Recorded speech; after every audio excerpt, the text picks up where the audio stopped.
first person on the autism spectrum ever to be a White House intern.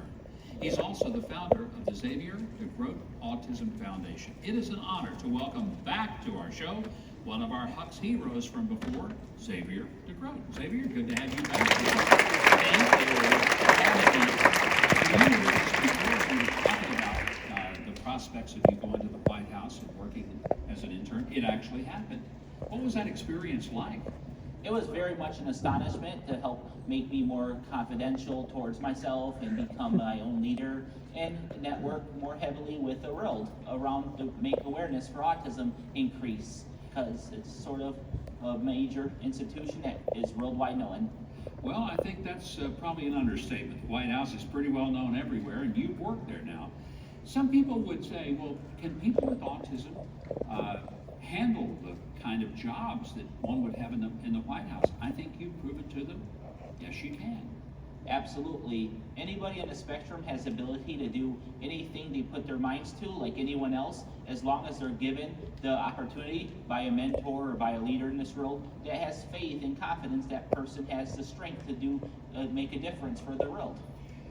People with autism sometimes are maybe challenged to find good jobs. I think your foundation is trying to help people be willing to hire folks who are on the autism spectrum. Is that something that you're seeing a change of attitude about?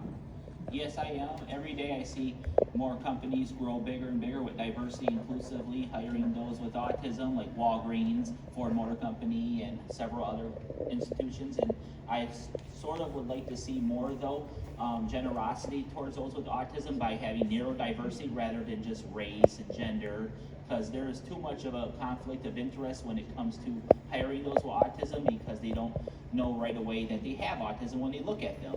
And it triggers out an anxiety when you tell the HR, I have autism, because they don't know that means that you might have a communication impediment, or you might have an issue with interacting with one another, but that doesn't mean you don't have quite the fantastic skills, and you can be a savant at mathematics or at marketing or even at drawing and beyond.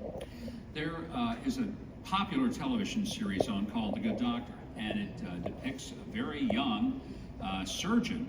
He has autism, but obviously is a brilliant physician.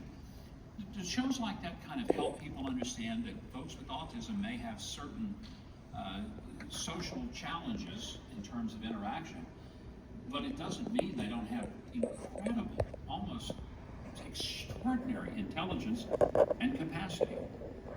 Absolutely, it helps educate people to become more acceptable of the brilliance and the great genius skills in some ways that people with autism have, like thinking in pictures. Dr. Temple Grandin, worldwide known autistic, and even like your Hollywood movie with Trigger, Rain Man, that a person with autism can count very fast and will focus on their fixations rather than being able to drive like Tom Cruise did. Yeah. And it helped stereotype a little bit too much, in my opinion, but at the same time, it increased people to become aware that it's a serious issue. In your foundation, the Xavier DeGroat Foundation, one of the things you're trying to get done is to get TSA to recognize that people with autism have a difficult time standing in line and going through this process. I mean, all of us hate the lines, don't get me wrong, but it's a very real challenge for people with autism. What is it you're hoping to get changed with TSA and maybe other things that require that?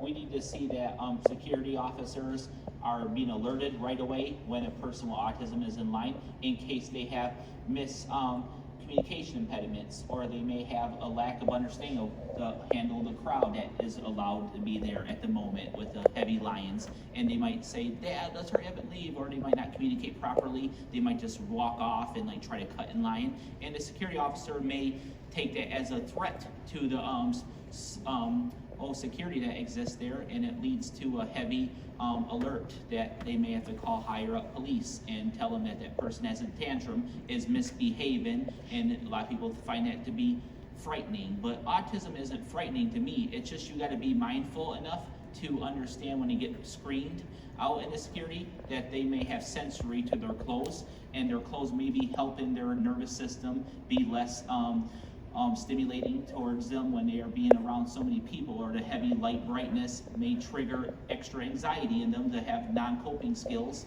to handle all of that.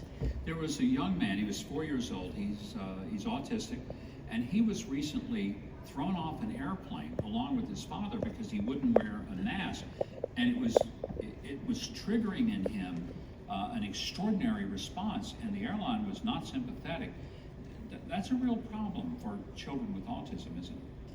Yes, when it comes to like the tightness or any sort of issue with blankets even, you want to make sure it's just right, not too tight, not too loose, and a person with autism is very sensitive to materialism around that they eat or that they have around their body, and it all relates to stimulation overload and sensitivities to being touched and being managed to handle their own anxiety. Like myself, and when I was a child, I would have trouble coping with patients, and the anxiety would make me like, Dad, these people, I don't understand why we're just waiting here when this person in front of us should be moving faster. It doesn't take that long.